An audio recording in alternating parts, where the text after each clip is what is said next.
आप सुन रहे हैं विविध भारती राष्ट्रीय सेवा, देश की सुरीली धड़कन। कार्यक्रम सखी सहेली बस।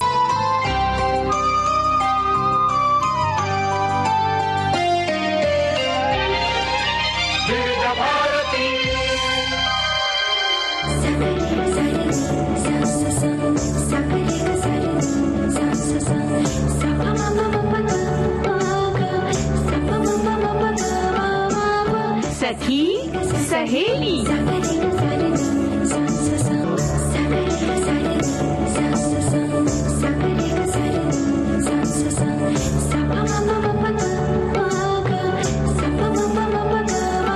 सखी सहेली।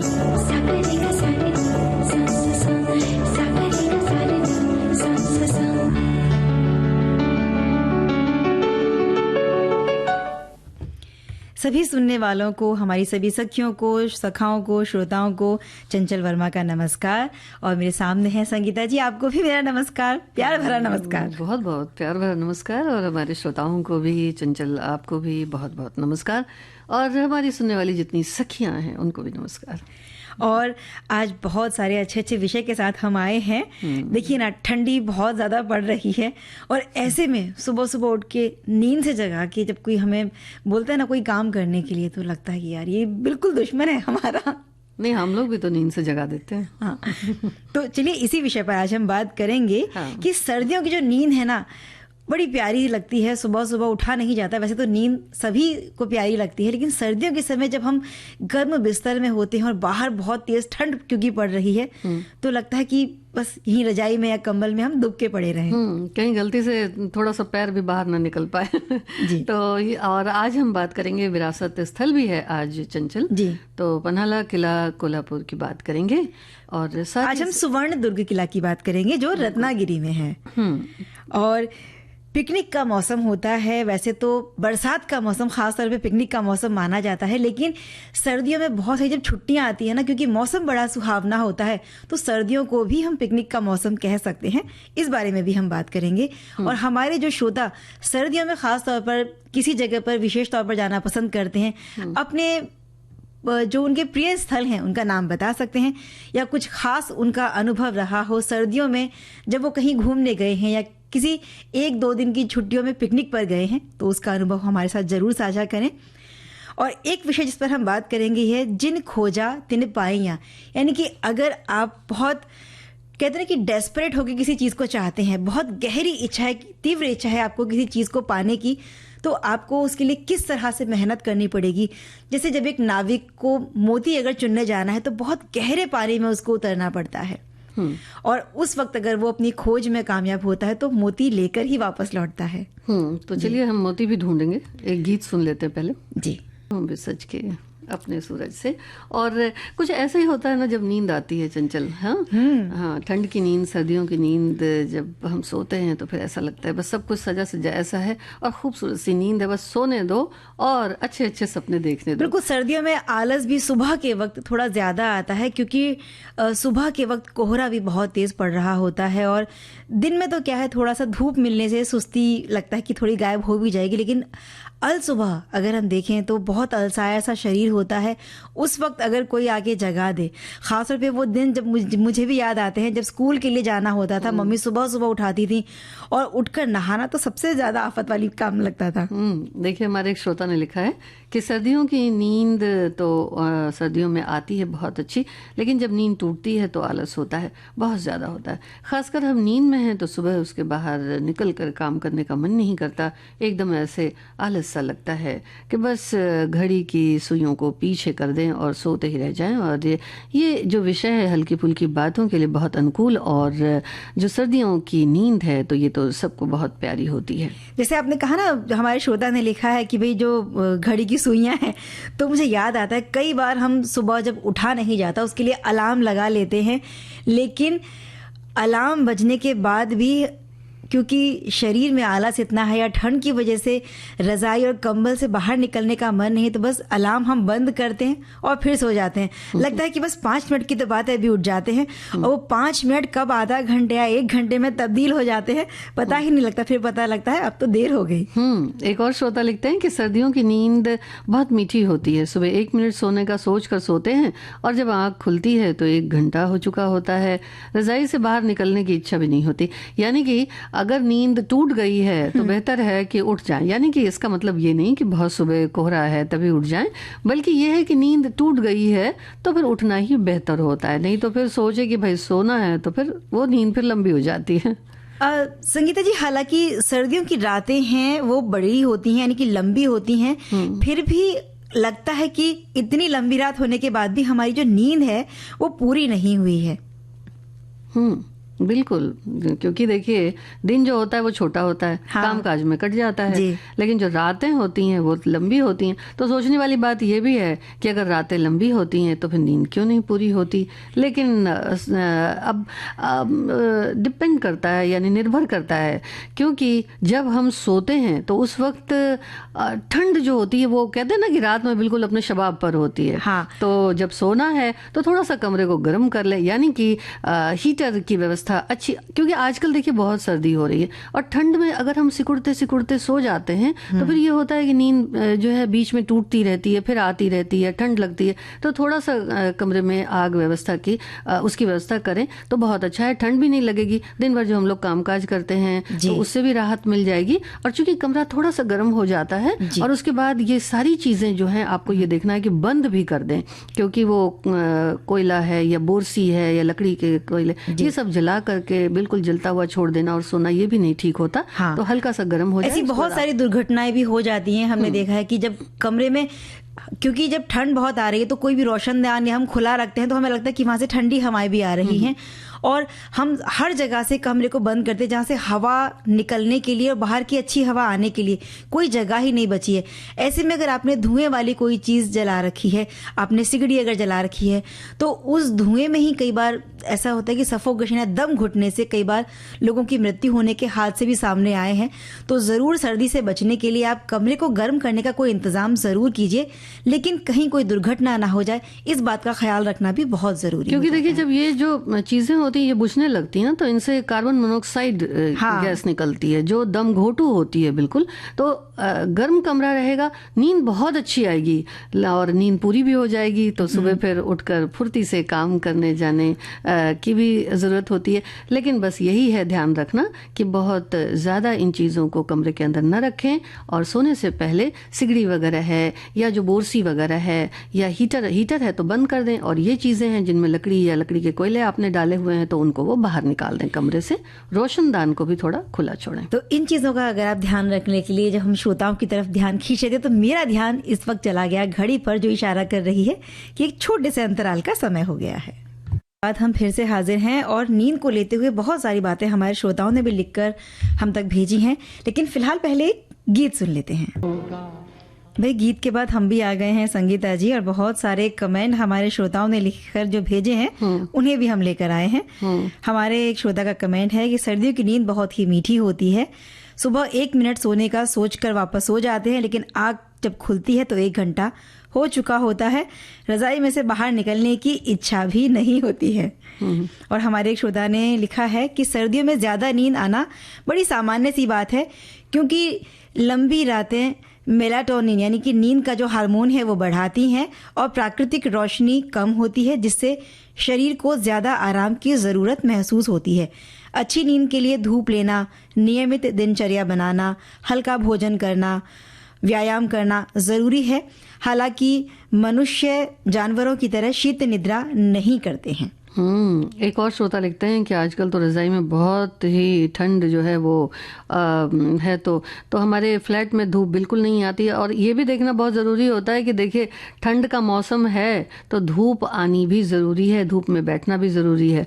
तो ये आगे लिखते हैं कि धूप बिल्कुल नहीं आती, नीचे उतर कर लॉन में धूप का सेवन करने जाते हैं और आलस के मारे काम ख़त्म होने के बाद रज़ाई में ही रहना पसंद करता हूँ, पर कई बार किसी के आने पर जो है उठना पड़ता है, बहुत मन मार कर उठना पड़ता है। इस समय भी मैं रज़ाई में ही हूँ, कमेंट करने के लिए हाथ निकालना पड़ रहा है, बहुत ठंड हो रही है। तो ऐसा मौसम है, खैर अभी तो ऐसा चल ही रहा है, लेकिन बस ज़रूरत है तो। और संगीता जी, क्योंकि हम मुंबई में हैं, यहाँ एक जैसा मौसम रहता है, तो हमें शायद इस बात का इतना एहसास नहीं होता है, लेकिन जो पर्वतीय प्रदेशों में है उनकी तो हालत बहुत ज़्यादा इस समय ठंड से ख़राब हो रही होगी, क्योंकि वहाँ ठंड और भी ज़्यादा अपने शबाब पर है। और हमारे एक श्रोता का कमेंट है कि नींद तो भाई नींद है सखी, चाहे वो सर्दी की हो या गर्मी की हो। सर्दी में ठंड के कारण आलस बहुत आता है और गर्मियों में गर्मी जो है वो बहुत बोझ लगने लगती है।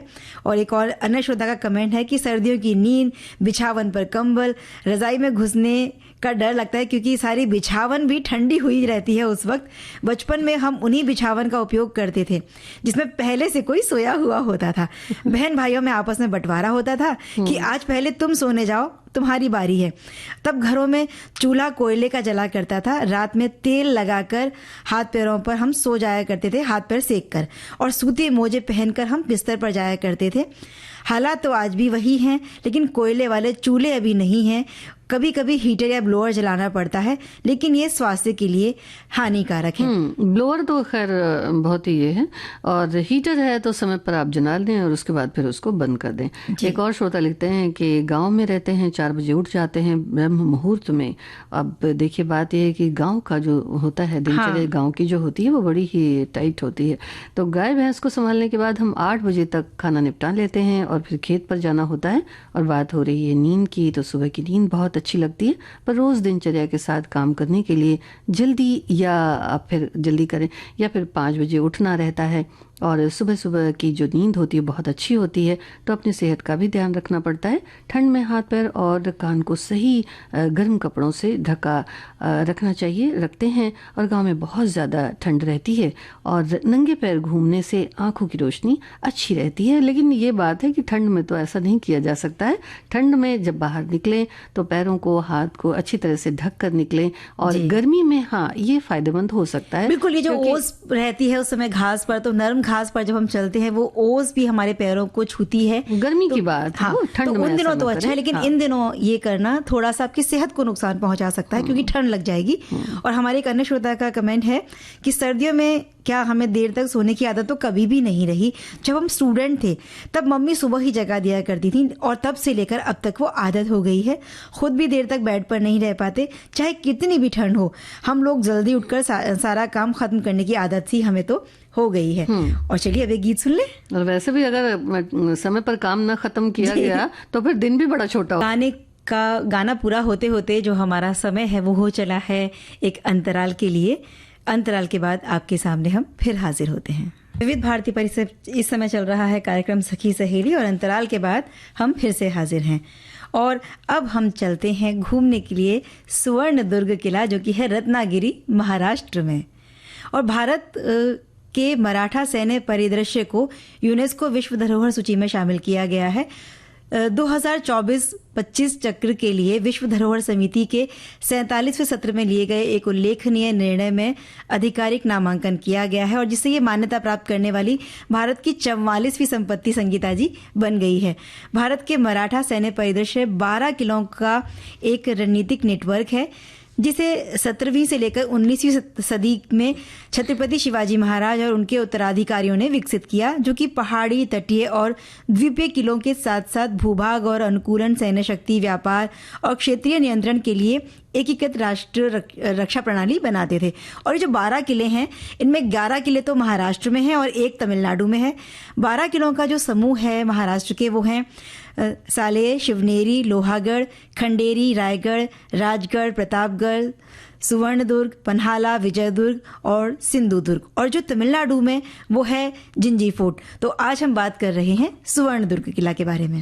महाराष्ट्र में वैसे तो अगर देखा जाए तो बहुत सारे प्राचीन किले हैं, और ऐसे भी किले हैं जिन्हें बहुत सारे लोग नहीं भी जानते हैं। तो ऐसा ही ये एक किला है सुवर्णदुर्ग, जिसकी पहचान बहुत अलग बताई जाती है।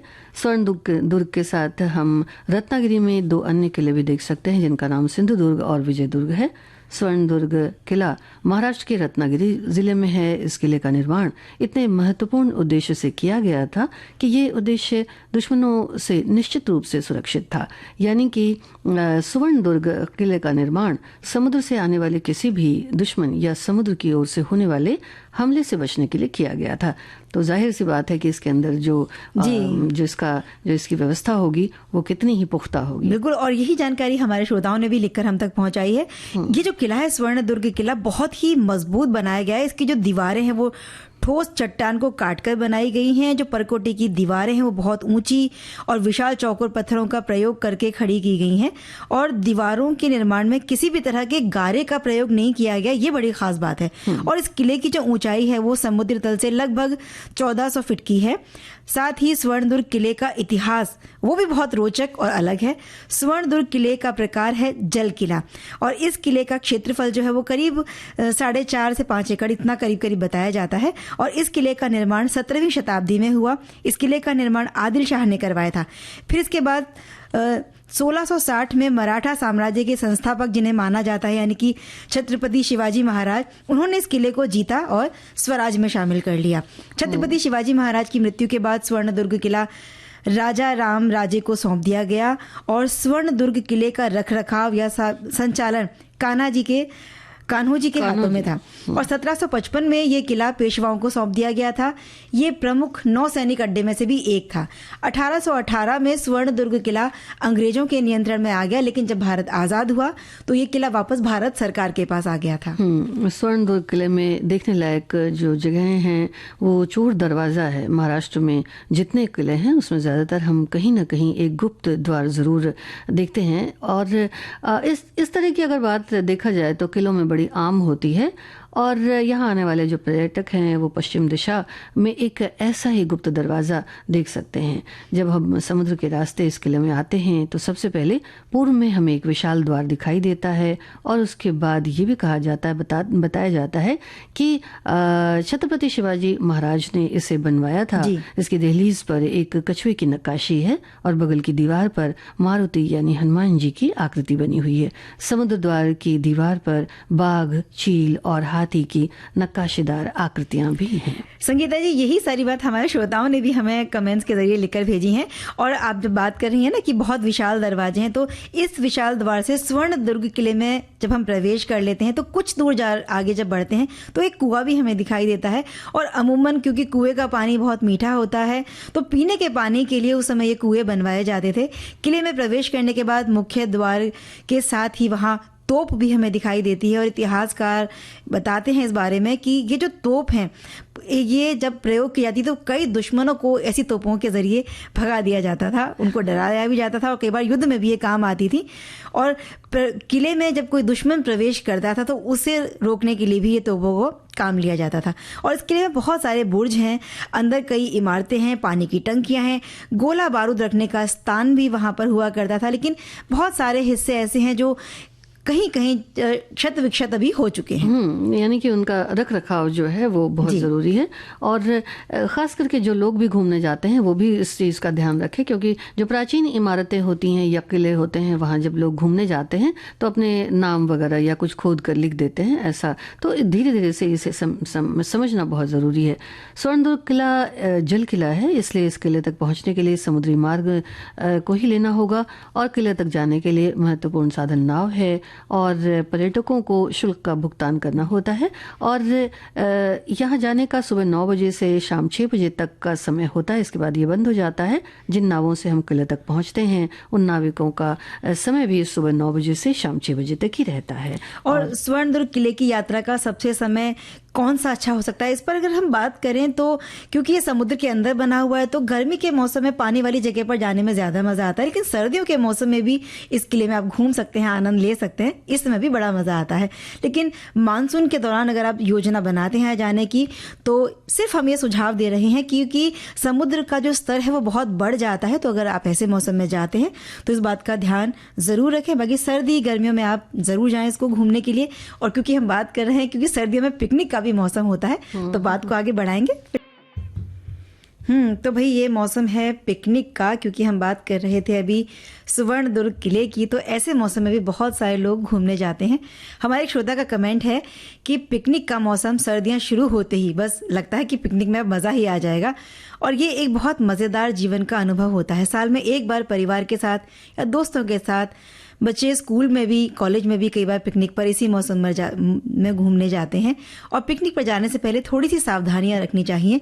पूरे तरीके से तैयार होकर एक बार हम जो गर्म कपड़े पहनकर जाएं, उसके बाद हम पिकनिक स्पॉट पर पहुंचते हैं। सेल्फी लेने के लिए बहुत ज़्यादा हम कई बार उतावले होते हैं ऐसी जगह पर, तो किसी ऐसी जगह पर जब हम सेल्फी लेते हैं तो वो सेफ़ नहीं होता, इसलिए सेल्फी लेते समय इन चीज़ों का बहुत ध्यान रखें। अगर आप सेल्फी ले रहे हैं और किसी पहाड़ वाले स्थान पर हैं तो वहाँ थोड़ा सा सचेत रहें। एक और श्रोता ने लिखा है कि पिकनिक का मौसम आमतौर पर सर्दियों यानी दिसंबर की बात कर रहे हैं, सबसे अच्छा होता है और ये मौसम बहुत सुहावना होता है, धूप खिली रहती है। ये मौसम आपके आसपास के मौसम पर भी निर्भर करता है, लेकिन भारत में आमतौर पर सर्दियों की शुरुआत से लेकर बसंत के आने तक होता है, जब हवा सुहावनी हो, धूप आरामदायक होती है। और इसके लिए मौसम की सटीक जानकारी और कुछ अतिरिक्त तैयारी हमेशा फायदेमंद होती है। जी, और आगे लिख रहे हैं कि जनवरी की हल्की धूप, ताज़ी हवा पिकनिक के लिए सबसे उपयुक्त होती है। कड़ाके की ठंड धीरे धीरे जब कम होने लगती है, उन दिनों भी पार्क और बगीचों में समय बिताना आनंददायक लगता है। और पिकनिक सीजन के लिए केवल मनोरंजन या एक साधन है ये चीज़, बल्कि ना सिर्फ ये मनोरंजन का साधन है, बल्कि भागदौड़ की जिंदगी से दूर अपनों के साथ जुड़ने का भी एक बेहतरीन मौका होता है।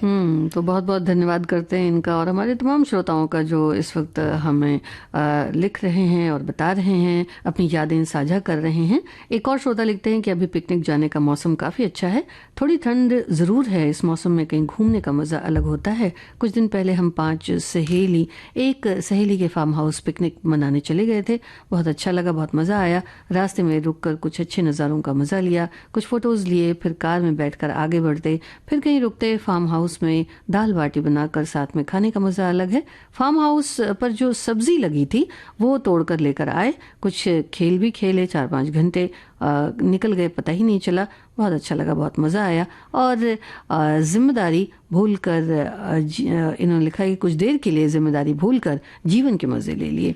तो जिम्मेदारियां तो खैर बहुत होती हैं, और साथ ही जब हम पिकनिक पर जाते हैं तब भी बहुत सारी जिम्मेदारियां होती हैं, और जो साथ में लोग होते हैं बहुत सारी चीज़ें होती हैं जो साथ में लेकर जाते हैं। और एक समय ऐसा था, देखो चंचल, कि जब हम लोग पिकनिक में खाना वगैरह लोग बना कर ले जाते थे। जब हम लोग बच्चे थे तो बना कर लेकर जाते थे। लेकिन ऐसा ही एक अनुभव हमारे श्रोता ने भी लिखा है कि पिछले साल सर्दी में हम गुजरात महाराष्ट्र में स्थित बॉर्डर जो है वो सातापुरा उस हिल स्टेशन पर गए थे। वहाँ टेंट में ठहरे थे, रात को फायर कैंप और गेम एक्टिविटी की, और दिन में प्राकृतिक नज़ारे का आनंद लेते थे। वहाँ का जो, जैसे कहते हैं कि हम कहीं जाते हैं तो वहाँ का जो लोकल खाना होता है वो खाना चाहिए। तो नागली और रागी के जो धान्य के व्यंजन है, इसका उन्होंने लुत्फ उठाया। और आगे का एक कमेंट हमें मिला है, हमारे श्रोता ने लिखा है कि बचपन में हम सर्दियों के मौसम पर पिकनिक पर जाया करते थे, घर से बना खाना लेकर वहाँ जाया करते थे। ज़्यादातर खाने में जैसे जो होता था वो सत्तू की लिट्टी, आलू की कचौरी, गाजर का हलवा, नमकीन, चूड़ा लई और थर्मस में चाय। पर अब तो पैकेट बंद खानों का ज़माना हो गया है, जैसे मुरमुरे और टी बैग, ये सब चीज़ें होती हैं। लेकिन पहले के वो चीज़ें हैं ना, सच में उनका मज़ा ही कुछ और होता था। सर्दियों में इंतज़ार होता है पिकनिक का, और कहीं पिकनिक या बाहर घूमने जाएंगे ऐसा मन होता है सर्दियों में घूमने के लिए। बिहार में राजगीर, नालंदा, पावापुरी और ककोलत, बोध गया, कैमूर, उत्तर बिहार में कई जगह हैं। तो इस बार की ठंड में सारे पिकनिक प्रोग्राम हवा में ठंडे हो गए। विदेश से आए कुछ परिवार बोध गया और राजगीर के प्रोग्राम बनाकर निकले। भीषण ठंड और कुहासा के चलते हाईवे पर धीरे धीरे गाड़ियों का चलना, सिर्फ एक ही साइड घूमते घूमते इतनी ठंड हो गई कि उसके बाद फिर हिम्मत ही जवाब दे गई और घर को। तो भीगी भीगी फिजाओं में हम घूम कर आ गए, खो भी गए। हाँ, और छुट्टियों से लौटने के बाद हम फिर से अपने काम पर जुट जाते हैं। और कहते हैं ना कि अगर आप शिद्दत से किसी चीज़ को चाहते हैं तो पूरी कायनात आपकी मदद करती है, लेकिन भाई पहले अपनी मदद आपको खुद ही करनी पड़ेगी। और कबीरदास जी का एक दोहा हम सब ने बचपन से पढ़ा होगा या किसी ना किसी से ज़रूर सुना होगा कि जिन खोजा तिन पाई या गहरे पानी पैठ, मैं बपुरा बूढ़न डरा रहा किनारे बैठ। और ये कबीरदास जी का जो दोहा है ये हमें यही बताता है कि जो व्यक्ति मेहनत और लगन के साथ किसी चीज़ को खोजते हैं और अगर वो पूरी लगन से अपने काम को कर रहे हैं तो ज़रूर वो उन्हें मिल जाती है। जैसे गहरे पानी में गोता लगाता है जब नाविक, तो मोती ढूंढने के लिए वो जब जाता है तो कीमती से कीमती मोती हासिल करके ही लौटता है। और ये जो दोहा जब हम बचपन में पढ़ते हैं और अभी जब हम इसे सुनते हैं तो जीवन में परिश्रम, साहस और प्रयास का क्या महत्व है इस बारे में ये हमें सिखाता है। तो किनारे पर डरकर अगर हम बैठे रहेंगे तो जो पाना चाहते हैं उसे कभी भी नहीं पा पाएंगे। तो ये तो बहुत देखिए पते की बात है। और कहते हैं कि जब हम कविता पढ़ते हैं या कोई लाइंस पढ़ते हैं तो कुछ इस तरह की बातें जीवन से जो जुड़ी हुई होती हैं वो बहुत ही जीवन में एक कहते हैं कि मायने पैदा करती हैं। और हमारे तमाम श्रोताओं ने इस बारे में लिखा भी है। वैसे जो व्यक्ति होते हैं उनके पक्के इरादे करके जब वो लक्ष्य की तरफ आगे बढ़ते हैं, उसे खोजते हैं, उसे पा लेते हैं, जीवन में सफलता पाने के लिए देखिए बहुत कुछ करना पड़ता है, बहुत सारा जोखिम भी उठाना पड़ता है, बड़ी लगन की जरूरत होती है। उस पर ये नहीं कि सिर्फ लगन ही चाहिए, उस पर प्रयास भी करना बहुत जरूरी है। और सिर्फ अगर हम ये सोचे कि भाई हम आराम करें तो फिर ऐसे तो फिर कुछ मिलता नहीं।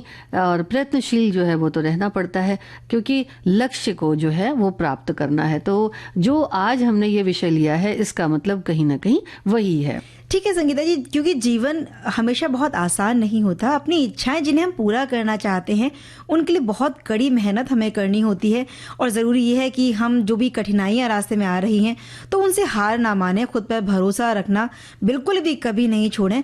और कई बार जब हम आगे बढ़ते हैं तो ऐसा समय ज़रूर आता है कि हमें बहुत सारी निराशा हाथ लगती है और उस वक्त हमें लगता है कि बस अब तो कोई उम्मीद बची ही नहीं है। और लेकिन ये जो उतार चढ़ाव है, सुख दुख हैं, ये जीवन में सभी के आते रहते हैं। लेकिन ऐसा जब मुश्किल समय आता है वो हमें बहुत मजबूत होना सिखाने के लिए शायद आता है। यानी कि चुनौतियां जीवन में बहुत होती हैं और मनचाहा अगर परिणाम हमें चाहिए तो फिर बस एक ही तरीका है कि कड़ी मेहनत करें, लगन रखें और यकीन जो होता है उसको बनाए रखें। कभी कभी ऐसा भी होता है कि भाई हमें खुद पर विश्वास होगा जब, तभी हम मेहनत कर सकेंगे, तभी हम आगे भी आ सकेंगे, लक्ष्य को भी प्राप्त कर सकेंगे। तो इसके लिए बहुत ज़रूरी है कि दृढ़ता हो, आत्मविश्वास भी हो, अनुशासन भी हो और मेहनत लगन भी हो।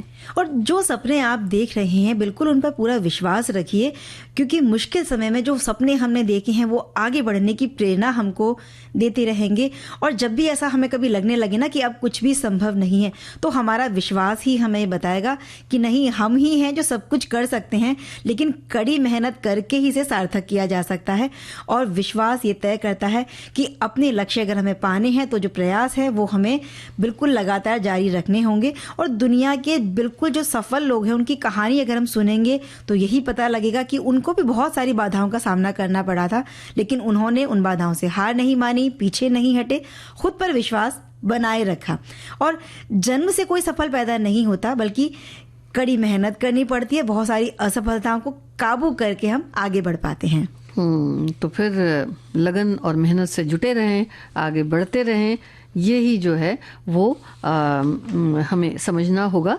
और निर्णय जो होते हैं उस पर भी बहुत कुछ निर्भर करता है। अपने जो निर्णय होते हैं उन पर विश्वास करना पड़ता है। तो ये भी सोचना पड़ता है कि भाई हमने जो निर्णय लिया है वो सही है कि नहीं है, क्योंकि हमेशा ये बात याद रखने वाली होती है कि असफलता से दुनिया का अंत नहीं होता, बल्कि ये सीखने और सुधार के अवसर हमें देती है। सकारात्मक रूप से भी इसे देखा जा सकता है और जो विचार होते हैं उससे अवसर उत्पन्न होते हैं जिनके बारे में हमने पहले कभी सोचा भी नहीं होगा। ऐसे भी अवसर हमारे जीवन में आते हैं और आ सकते हैं। संगीता जी, बहुत सारे लोग हमने सुना है कि वो कहते हैं कि भी हमारे पास धन नहीं है या हमारा परिवार हमें सहयोग नहीं देता है, मन चाहे सुविधाएं हमें नहीं मिलती हैं। अगर ये सब मिलता तो जरूर से हम कुछ बड़ा करके दिखा सकते थे।